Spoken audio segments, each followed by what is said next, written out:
ఇరవై గ్రంథం 33 అధ్యాయం 1 నుండి 10 వచనాలు ధ్యానించుకుని బైబిల్ పఠనాన్ని ముగించుకున్నాం. మరియు యిర్మీయా చెరసాల ప్రాకారములో ఇంకా ఉంచబడి ఉండగా యెహోవా వాక్కు రెండవసారి అతనికి ప్రత్యక్షమై ఇలాగూ సెలవిచ్చింది. యిర్మీయాని చెరసాలలో పెట్టారు. అయితే చెరసాలలో కూడా దేవుడు తనతో మాట్లాడుతున్నాడు. అయితే ఇదే అనుభవం కొత్త నిబంధనలో అపోస్తలుడైన పౌలు కూడా ఉన్నాడు.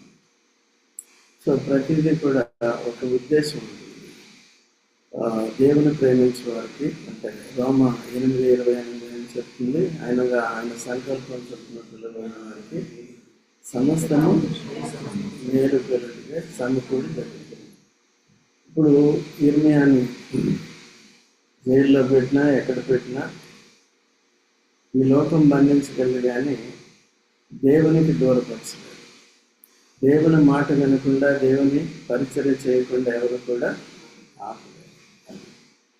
అందుకనే పౌలు అంటాడు, నేను యేసుక్రీస్తు యొక్క ఖైదీని అంటాడు. సో భగత్ సింగ్ గారు కూడా ఒక సిఐడి ఆఫీసర్స్ ఒక కాన్వికేషన్ జరిగే టైంలో అప్పుడెప్పుడు పాత రోజుల్లో వచ్చి అనేక మందిని కన్వర్ట్ చేస్తున్నాడైనా, ప్రలోభాలకి గురి చేస్తున్నాడు అని వాళ్ళకి రిపోర్ట్ ఇస్తే ఒక సిఐడి ఆఫీసర్, ఆయన కూడా సిక్ అయినా వచ్చాడు. వచ్చి కూర్చున్నాడు, అన్నీ విన్నాడు. మీటింగ్ మొత్తం అంతా కూడా చాలాసేపు ఉండి విన్నాడు. విన్న తర్వాత డబ్బుల గురించి కానీ లేకపోతే వేరే విషయాలు ఏం లేదు, వాక్యం చెప్తున్నాడు. ఆ విధంగా ఉంది. తర్వాత అయిపోయిన తర్వాత భగత్ సింగ్ గారిని ఆయన ఆఫీసులో కలిశాడంట. కలిసిన తర్వాత యాక్చువల్గా మిమ్మల్ని ఇక్కడ పరీక్ష చూసి అరెస్ట్ చేసి తీసుకురామని పంపారు. నన్ను ఆన్ డ్యూటీలో వచ్చాను, నేను సిఐడి ఆఫీసర్ని. బట్ ఈ అలిగేషన్స్ ఉన్నాయి. దీన్ని బట్టి నేను వచ్చి ఇప్పుడు చూసినప్పుడు అటువంటివి ఏమీ నాకు కనపడలేదు అని చెప్పారు. అప్పుడు భగత్ సింగ్ గారు ఏం చెప్పాడంటే, I have already been arrested by Lord Jesus Christ. కాబట్టి అంటే అంత హై స్టాండర్డ్లో జరిగింది. ఒకవేళ నిజంగా పెట్టుకుని జైల్లో పెట్టినా వాళ్ళు పరిచయం ఆగుతుందా? ప్రార్థన చేయటం మానేస్తాడా? వాక్యం చదవటం మానేస్తాడా? దేవుడు తనతో మాట్లాడుకుంటూ ఉంటాడా? యిర్మీయా కూడా అంటే. సో మనం కూడా ఏంటంటే ఈ స్థాయిని కొద్దిగా పెంచుకోవాలి. కొద్దిగా కష్టం వచ్చిందో, నష్టం వచ్చిందో వెంటనే ఏం చేస్తాం? మనసు వ్యక్తి తప్పుడు కనిపిస్తాం, లేకపోతే ఏదేదో చేసేస్తాం కదండి. ఎందుకు రాలేదు, ఎందుకు చదవలేదు, ఎందుకు ప్రార్థన చేయలేదంటే నాకు చిన్న జ్వరం వచ్చిందండి, లేకపోతే ఇంకోటి వచ్చింది. ఇటువంటి పరిస్థితులను దేవుడు పరీక్షించినప్పుడు మనం యేసు ప్రభుకి ఖైదీగా ఉండకుండా ఉంటే సాతాను ఖైదీగా మారిపోతుంది, లోకానికి బందీగా అయిపోతుంది. లోకానికి బందీగా ఉండటం మంచిదా, క్రీస్తు బందీగా ఉండటం మంచిదా? క్రీస్తు ఎప్పుడు విడిచిపెట్టు కదా. యోసేపుని విడిచిపెట్టాడా? ఈ లోకంలో తన స్థితి, దీన స్థితి ఉన్నప్పటికీ, దరిద్రుడిగా ఉన్నప్పటికీ, ఒక పనివాడిగా ఉన్నప్పటికీ, ఒక సేవకుడిగా ఉన్నప్పటికీ దేవుడు తనతో ఉన్నాడు. కాబట్టి ఆయన ప్రతి దగ్గర కూడా హెడ్గానే ఉన్నాడు, కానీ టేల్గా లేడు. ఎవరు? యోసేపు. పోతీఫర్ ఇంట్లో ఎలా చేశారండి? ప్రమోషన్ ఇచ్చారు, హెడ్గా పెట్టారు. తర్వాత జైల్లో ఎలా పెట్టారు? కొంతమందికి అధికారి పెట్టారు. సో మళ్ళీ బయటకు వచ్చిన తర్వాత ఏం చేశారు? మొత్తం అందరికీ అధికారి. సో అలాగా అందుకనే మనం ఎప్పుడు కూడా క్రీస్తు బందీలుగా ఉండాలి. యిర్మీయా బందీగా ఉన్నప్పటికీ కూడా, మనుషులు వారి కోపాన్ని తీర్చుకుంటున్నప్పటికీ కూడా, రాజులు వారి కోపాన్ని తీర్చుకుంటున్నప్పటికీ కూడా దేవుడు తనకి తోడుగా. దేవుడు నమ్మదగిన వాడు కాబట్టి మనుషులు విడిచిపెట్టిన దేవుడు ఎప్పుడు కూడా విడిచిపెట్టారు. అయితే ప్రొవైడెడ్ మనం ఏంటంటే క్రీస్తు ఖైదీలుగా ఉండేది నేర్చుకోవాలి. క్రీస్తు ఖైదీలుగా ఉన్నప్పుడు ఇక క్రీస్తు విషయాన్ని పట్టించుకుంటాం, వేరే విషయాలు ఏం చేయము పట్టించుకుంటాం. సో అలా కాబట్టి ఇక్కడ ఉంచబడి ఉండగా రెండవసారి అతనికి ఇలా రెండవసారి సరసాల్లోనే రెండవసారి ఏమైంది ప్రత్యక్షం. కొత్త నిబంధనలో మనం చూసినప్పుడు చూడండి, యోహాను సువార్త 21వ అధ్యాయం మొదటి వచనం దయచేసి చదవండి ఎవరైనా త్వరగా. అటు తర్వాత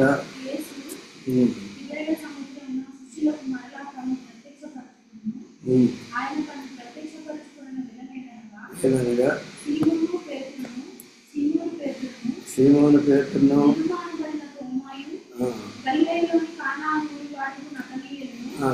కాబట్టి ఎన్నోసారి ప్రత్యక్షమయ్యాడు? రెండోసారి మరలా ప్రత్యక్షం కదా. నేను అనుకోవటం మూడోసారి. ఓకే, యేసుక్రీస్తు ప్రభు చనిపోయి సమాధి చేయబడి మహిమ శరీరంతో తిరిగి లేచినప్పుడు శిష్యులకు ప్రత్యక్షమయ్యాడు. మొట్టమొదటిగా వాళ్ళే సాక్ష్యం ఇచ్చారు, మేము యేసు ప్రభు మాకు ప్రత్యక్షమయ్యాడు, మేము చూసామని. ఎవరికి చెప్తారు? తోమాకు చెప్తారు. తోమా ఏమన్నాడు? అమ్మ, నేను ఆయన గాయాల్లో వేలు పెట్టి మహిమాయుక్తమైన దేహంలో వేలు పెట్టినా ఏం పెట్టినా ఆయనకి ఏం కాదు. ఒకవేళ ఈ శరీరంలో ఉన్న గాయాలకి మనకి ఏమవుతుంది? దానికి ఏమన్నా అవుతుందా? అందుకనే పెట్టండి, ఆ గుర్తులు ఇంకా ఉన్నాయండి, పోలేదు. కాబట్టి అప్పుడు సమకూర్చబడి మళ్ళీ ఎవరితో వచ్చాడు? ఎవరితో కలిశాడు? పేతురు, నతనీయులు, వీళ్ళతో కలిశాడు. వీళ్ళు దగ్గర 7 ఉన్నారు. యేసు ప్రభు రెండవసారి ఎప్పుడు ప్రత్యక్షమైనప్పటికీ కూడా ఏమైంది? పేతురు అంటున్నాడు, ఇదిగో నేను చేపలు పట్ట. అప్పుడే సమకూర్చబడ్డాడు తోమా కూడా వీరితో ఉన్నాడు. బలహీనను బలపరచడానికి బదులు బలవంతుడైన వ్యక్తి, సంఘం తన ద్వారా నిర్మాణం కావలసిన వ్యక్తి పేతురు ఏమంటున్నాడు? ఇదిగో నేను. మిగిలిన వాళ్ళు అంటే ఏమన్నాడు? ఎందుకంటే యేసు ప్రభు చనిపోయాడు, వెళ్ళిపోయాడు. మనకు బట్ట తిప్పలు ఎట్లా? ఎప్పుడు కూడా మనిషి దేని కొరకు ఆలోచిస్తాడు? పైన వాటిని అడిగిందంటే ఎప్పుడు మనసు ఉండదు. అందుకని చాలామంది పందెంతో పోలుస్తారు టీచర్స్. పంది ఎప్పుడు ఎక్కడ చూస్తుందంటే ఉందే. దేని చూస్తుందంటే బొరకనే చూస్తుంది. ఎక్కడ మంచిగా ఎక్కడైనా నీట్గా ఉందంటే అక్కడ పోతుంది. ఎక్కడ పోతుంది? మనం కూడా ఎక్కడ పోతాం? పంది అపవిత్రమైన జంతువు. అయితే యేసు ప్రభువుని అంగీకరించకుండా, పాప క్షమాపణ పొందకుండా, యేసు రక్తంలో కడగబడకపోతే మనం కూడా పంది వంటి ఏంటండి? యేసు ప్రభు రక్తం ద్వారా కడగబడ్డాం కాబట్టి ఇప్పుడు ప్రశస్తమైన ఎవరికి? దేవుడికి. క్రీస్తు మనకి దేవుడు, మనకి ప్రశస్తమైన. అయితే ఇప్పుడు నోమరు పందులు. అయితే మళ్ళీ పందిలాగా దేవుడు వచ్చేది. మళ్ళీ అపవిత్రమైన వాటిని ముట్టకూడదు, వాటిలోకి వెళ్ళకూడదు. లేకపోతే సొంత అభిప్రాయాలు, సొంత ఆశలు. ఈ పేతురు బాధ్యత వహించవలసిన వ్యక్తి, బలహీనలను బలపరచవలసిన వ్యక్తి, అన్నీ నేను చేసేస్తానని ముందుగా మాట ఇచ్చిన వ్యక్తి ఏం చేస్తున్నాడు ఇప్పుడు? ఇదిగో చేపలు. కానీ ప్రభు వదిలేశాడు. దేవుని సెలవు లేకుండా మనిషి ఏమైనా చేయగలరా? రాత్రి అంతా ప్రయాసపడతాడు. ఎన్ని దొరికినాయి? ఏం ప్రయాసపడి మళ్ళీ వారికి పొద్దున్న బ్రేక్ఫాస్ట్ ఎవరు పెట్టారు? యేసు ప్రభు పెట్టారు. చూసుకోండి. యేసు ప్రభు చేపలు తెచ్చి కాల్చి తిన్నాడు. అప్పుడు వాళ్ళు సిగ్గుపడ్డారు, అప్పుడు స్థిరపడ్డారు. అప్పుడే అంతకుముందే అడిగాడు, పేతురు నన్ను ప్రేమిస్తున్నావా? ఏమంటున్నాడు? ఫస్ట్ ఉంటాడు దేంట్లో ఉంటాడు? ఫస్ట్ మాటలు ఉద్రేకంతో వస్తాయి. కదండి. అయితే చేసినప్పుడు దాని క్రయం అనేది అర్థం. తర్వాత ఇంకా అక్కడి నుంచి సమకూర్చుకో. నన్ను ప్రేమిస్తున్న 3 సార్లు. మూడోసారి యేసుప్రభు అడిగినప్పుడు వ్యసన పడ్డాడు. ఎన్నిసార్లు చెప్పాలి? ఎవరు వ్యసన పడ్డామంటే ఎన్నిసార్లు చెప్పాలి? ఎవరన్నాడు? నీకు తెలిసి ఎందుకంటాడు? ప్రతిసారి ముమ్మారు పొందుతావు కదా. ముమ్మారు దాన్ని స్థిరపరచడానికి ఏం చేశాడు? అడిగాడు. అడిగిన తర్వాత సరే అప్పటి నుంచి సమకూర్చబడ్డాడు. పరిశుద్ధాత్మను పొందిన తర్వాత చెప్పినట్టు విన్నాడు కాబట్టి, యెరూషలేములో ఉండమంటూ ఉన్నారు కాబట్టి పరిశుద్ధాత్మని వరం వచ్చిన తర్వాత వారి శక్తి నుండి అప్పుడు సువార్త ప్రకటన మొదలుపెట్టారు. సువార్త ప్రకటించినప్పుడు ఒకేసారి మొదటి సువార్తలో ఎంతమంది రక్షణ పొందారు? అది అసలు శాతం. నిన్ను మనుషులు బట్టి జాగ్రత్తగా చేస్తాను కానీ ఈ సేవలు పట్టుకుంటే కుదరదు. అందుకనే దేవుడు సేవ చేయాలనే ఉద్దేశం కలిగింటే నేను అక్కడికి పోతా ఇక్కడికి పోతా అంటే అవన్నీ జరగదు. అది చేస్తా ఇది చేస్తా అంటే జరగదు. ఏది జరుగుతుంది? ఎందుకంటే అక్కడ విఫలం అవుతాం, ఇక్కడ సఫలం అవుతాం కదా. దేవుడు వాడుకోవాలనుకున్నప్పుడు అక్కడ అది మానుకుంటే ఇక్కడ సఫలం అవుతాం. లేకపోతే ఇక్కడ మానుకుంటే అక్కడ, ఇక్కడ మానుకుంటే అక్కడ లేదు, ఇక్కడ లేదు. 2 రకాలుగా. అందుకని రెండింటికి చెడిన రేవడిగా మారు. దేవుని బిడ్డలు చాలామంది అలాగే చేస్తారు. అక్కడ లేదు.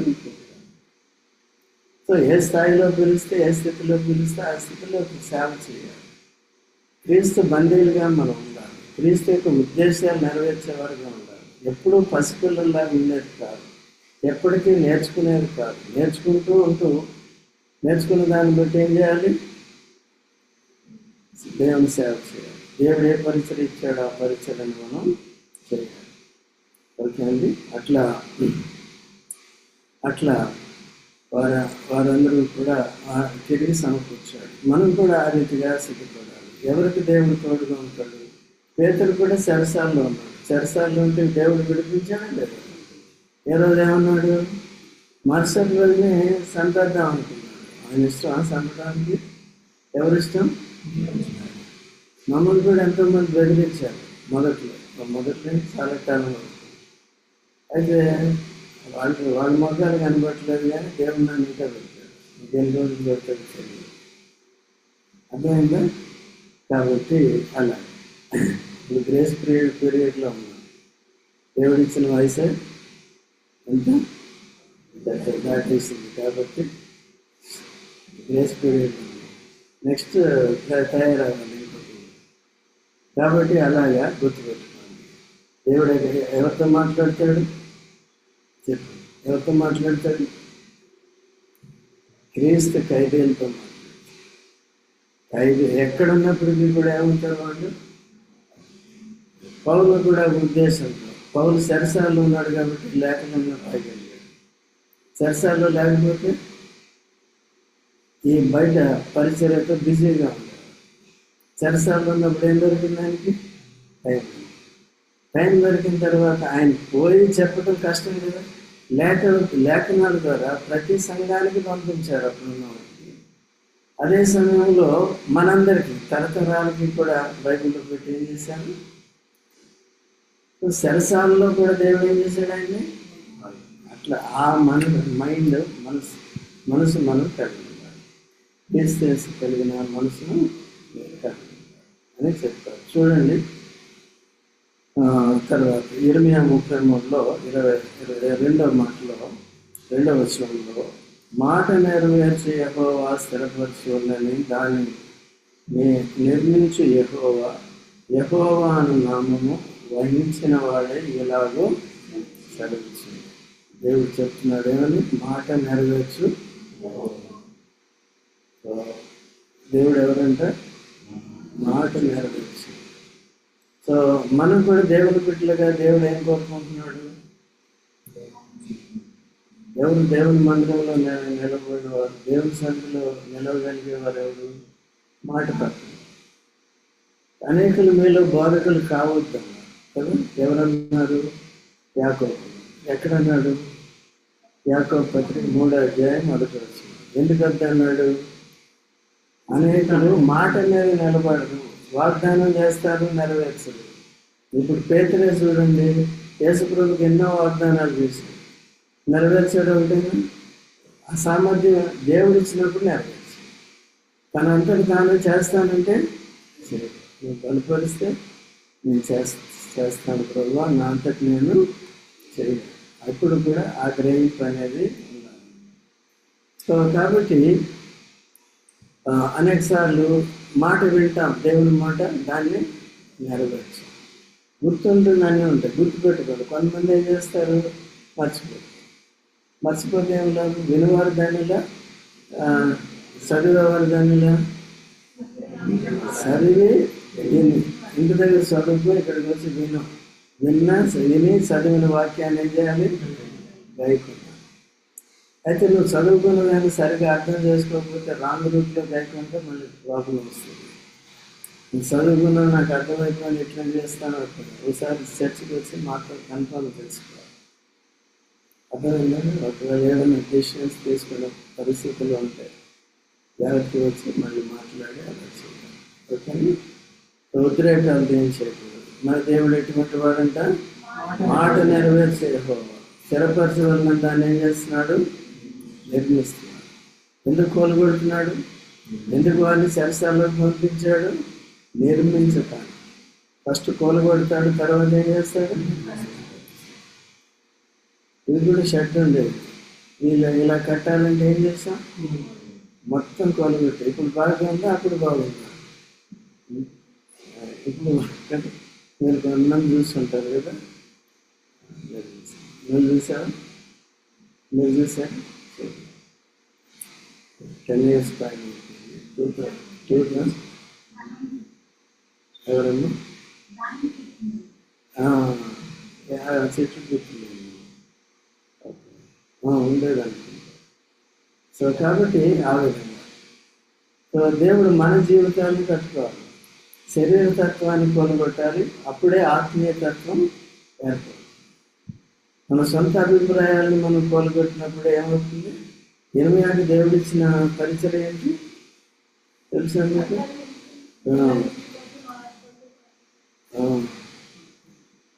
పడగొట్టుకు పట్టుకు ఎందుకు వచ్చింది కూడా చదవండి. ఇర్మీయా 1:9. చేయి చాపి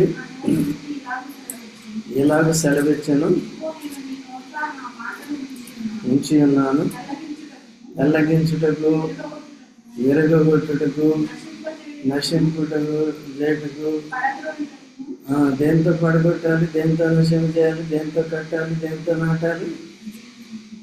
మాట. ఇదిగో నా మాటలు నీ నోట్లో. దేవుని మాటలు ఏం చేస్తాయంట? విరగొడితే కట్టింది దేవుని. అందుకని దేవుని మాట చాలా ప్రాముఖ్యం. ఈ ప్రపంచం అంతా దేంతో నిర్మాణం అయింది? మళ్ళీ దేంతో తొలగిపోతుంది? మళ్ళీ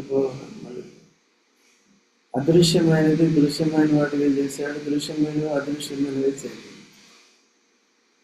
It has come from, the Srishti creation has come from nowhere, but it will also vanish away to nowhere. ఎక్కడి నుంచి వచ్చింది? శూన్యం నుండి వచ్చింది. ఎక్కడికి వెళ్ళిపోతుంది? ఎవరి మాటతో? నీవు నేను చెప్తే ఏమవుతుంది? దేవుడికి చెప్పి చేయించాలి, కానీ మనం అంతటా మనం చేయటానికి. అయితే దేవుని వాక్యం వినాలి, చదవాలి, అర్థం చేసుకుని మనలో ఉన్న శరీర తత్వాన్ని తొలగించుకుంటేనే ఆత్మీయంగా కట్టబెడతాం, ఎదుగుతాం. మనం ఇతరులను కట్టడానికి కూడా మనం వినియోగించుకుంటాం. ఇప్పుడు ఇర్మీయాను వినియోగించుకుంటున్నాడు. తన పరిచయం ఎంత కష్టతరమైంది. ఎక్కడ పెట్టేదాన్ని? చేస్తాడు. ఒక్క రొట్టి ఇచ్చేవారు, దాంట్లో వేసి అభివృద్ధిలో వేసి మళ్ళీ తీసారు, పైకి తీసి. అదండి ఇంత కష్టం. అందుకే నేను ప్రభు సేవలోని ప్రభు సేవలోని శ్రమలు, కఠిన దుఃఖ బాధ. ప్రభు సేవలోని శ్రమలు, కఠిన దుఃఖ బాధలు, బహుమానములుగా మారి కాంతి కిరీటము, బహుమానములుగా మారి కాంతి కిరీటము,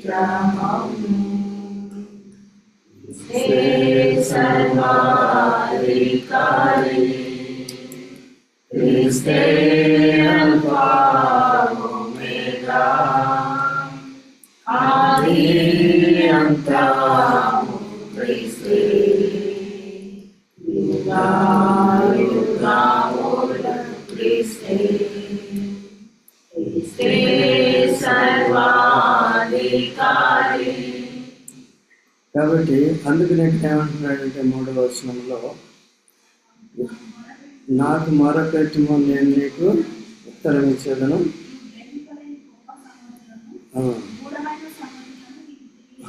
దేవుడే ప్రార్థన చేస్తున్నాడు. ఏమి గూఢమైన సంగతులు నీవేం చేయబోతున్నావు? దేవుడు చేయబోయేవి అన్ని గూఢమైనవి ఎవరికి తెలుస్తాయి? ప్రభుత్వం. ఇప్పుడు తెలియజేస్తే అప్పుడే తెలుస్తాయి కదండి. ఎక్కడుంది? ఆమోస్ 3:6 అనుకుంటా, చూడండి. ఆమోస్ 3:6.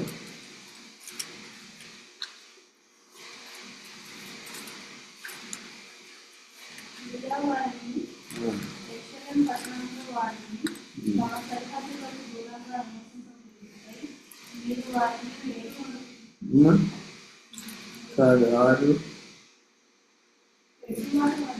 యెహోవా తన సేవకులకు బయలుపరచకుండా ఏమీ చేయడు. 7th అండి, 3:7. చదవండి.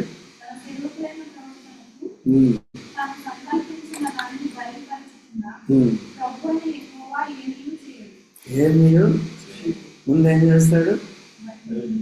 నాశనం చేసినా సరే, రక్షించినా సరే, ఏం చేసినా ముందేం చేస్తాడు? అది మన దేవుని గొప్ప. నరకం ఉందని అందరికీ చెప్పేది అందుకనే. ఆ నరకం నుంచి రక్షించుకునే మార్గం దేవుడు ఏర్పాటు చేశాడు తన కుమారుడు ద్వారా, అందుకనే చెప్తారు. నమ్మిన వాళ్ళు ఏం చేయాలి? ఇప్పుడు నమ్మిన వాళ్ళకి చెప్పాలి. నమ్మిన వాళ్ళకే చెప్తున్నారు కదా. కాబట్టి అట్లా లేకుండా జాగ్రత్తగా. కాబట్టి ఇప్పుడు నాకు మొరపెట్టుము నేను నీకు ఉత్తరం ఇచ్చేదను, నేను గ్రహింపలేని. మీరు వాక్యం చదువుకునేటప్పుడు, మన వాక్యం చదువుకునేటప్పుడు కూడా ఇలా ప్రార్థించాలి, దీంట్లో ఉన్న గూఢమైన సంగతులు అని అడిగితే అంతవరకు నేను దాన్ని పాటించే శక్తిని కూడా నాకు అనుగ్రహించి, పాటించేలాగా కూడా నాకు శక్తిని దయచేయమని అడిగాను. ఓకేనా? నేను చదివేశాను, నాకు అర్థమైపోయింది కాదు. ఎవరు బయటపరచాలి? అందుకని దేవుడే చెప్తున్నాను. నాకు ఎటనీస్ మొదలుపెట్టాలి. ఇప్పుడైనా సరసాలు, ఒకవేళ సరసాల్లో ఉన్నాడు, కష్ట ప్రార్థన మర్చిపోయాడు, దేవుడు నన్ను విడిపించలేదు, ఇప్పుడు వదిలేశాడు, కాబట్టి నేను ప్రార్థన వదిలేసి ఉంటాడు. ఇప్పుడు ఏం చేస్తున్నాడు దేవుడు? ప్రార్థన చేయాలి. మనం కూడా కొంతమంది ప్రార్థన వదిలేసి ఉండొచ్చు కదా, సీరియస్గా ప్రార్థన చేయడం మానేయచ్చు. ఏం చేయాలి ఇప్పుడు? మనకు కూడా చెప్తున్నాడు. ఇర్మియాకి చెప్పిన దేవుడు ఎవరికి చెప్తున్నాడు? సో గూఢమైన సంగతులు, నేను ఎక్కడ తప్పిపోతున్నాను, ఎక్కడ సరి చేసుకోవాలి, ఎలా నడుచుకోవాలి, ఇవన్నీ కూడా ప్రార్థనలో పెట్టాలి. మీ పరిస్థితులు మీకు తెలుసు కాబట్టి అలా చేయాలి. మిగిలిన వారందరి కొరకు కూడా ప్రార్థన చేయాలి. గ్రహింపలేనటువంటి గూఢమైన సంగతులు మీకు ఏం చేస్తాను? యెహెజ్కేలుకి బయలుపరిచాడు అనేకమైన గూఢమైన సంగతులు, ప్రవక్తల ద్వారా బయలుపరిచాడు. అవన్నీ తర్వాత దానియాలకు కూడా ఏం చేశాడు? ఆఖరి దినాల్లో జరగబోయే అన్ని, ప్రకటనలో ఉన్నవన్నీ కూడా ఆయన ద్వారా చెప్పాడు.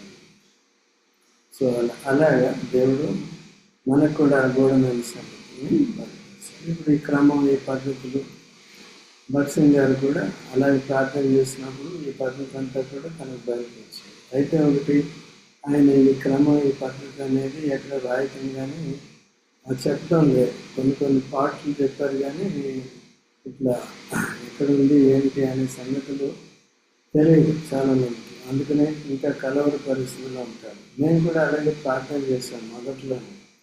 ఏది కరెక్ట్ ఇలా సంఘాలు ఉన్నాయి, ఏది మెథడిస్ట్ అని, బాప్టిస్ట్ అని, ఇదని, లూథరన్ అని, ఇదని ఏది కరెక్ట్, ఏది మీరు మొదలు పెడతారని మేము ప్రార్థన చేసినప్పుడు అప్పుడు వరుసగా ఇవన్నీ బయటపడుకుంటూ వచ్చాయి. కాబట్టి అప్పుడు నాకు సింగ్ గారికి వచ్చిన ప్రత్యక్షత కరెక్ట్ అని నేను దాంట్లో ఏకీభవించి మర్చిపోయాను. ఓకేనా? నేను మొదటి ఎప్పుడానికి వెళ్తాను. వెళ్ళిన తర్వాత అప్పుడు భక్సింగ్ గారు కూడా ఉన్నాను. ఆయన టీచింగ్ ఆయన చేస్తాడు. ఆయన తర్వాత అయితే అప్పుడు నన్ను వేరే వాళ్ళు కూడా బలవంతం చేశారు. వేరే పాస్టర్లు కూడా వచ్చి బలవంతం చేశారు మా దగ్గరికి వస్తే. అప్పుడు నేను నాకు సువార్త చెప్పిన అమ్మాయి కూడా వేరే చర్చకు తీసుకెళ్ళి అక్కడ బాప్తిసం ఇప్పించాలని చూసి ఎన్ని బాధలు భరించలేక ప్రార్థన మొదలుపెట్టాను. ఏది కరెక్ట్ ఏమో అక్కడ అరుస్తున్నారు, గంటలు వేస్తున్నారు. ఇక్కడేమో మెథడిస్ట్ చర్చ్కి వెళ్ళాను, అక్కడేమో నిద్రపోయాను. ఏం చెప్పారు నాకు అర్థం కాదు. తర్వాత ఫస్ట్ మెథడిస్ట్, తర్వాత ఎప్పుడన్నా, తర్వాత ఇంకొక పెంటెకోస్టల్ చర్చి. జస్ట్ 1 వీక్ తర్వాత ఎప్పుడైనా కంటిన్యూ అయ్యాను. అప్పుడే ప్రార్థన చేయడం మొదలుపెట్టాను. ఏది కరెక్ట్ అన్నప్పుడు సువార్త దగ్గర నుంచి బయలుపరుస్తాను. అదే నేను చెప్తాను. ఆ సూత్రాలు అంటే అవి తెలియకపోతే ఏమవుతుంది, తప్పిపోతాం, ఇటు వెళ్ళిపోతాం కదా. అలా వెళ్ళకుండా సరైన క్రమంలో ఉండాలి. సరే, టైం అయిపోతుంది, ముగించుకుందాం. ఏంటి మూఢమైన సంగతులు ఏం చేస్తాను, అవేంటో ప్రభు చెప్పినట్టే మిగిలిన వచనాల్లో 4వ వచనం నుండి వచ్చే వారం చూద్దాం. 8 వరకు అయిపోయిందని చెప్పండి.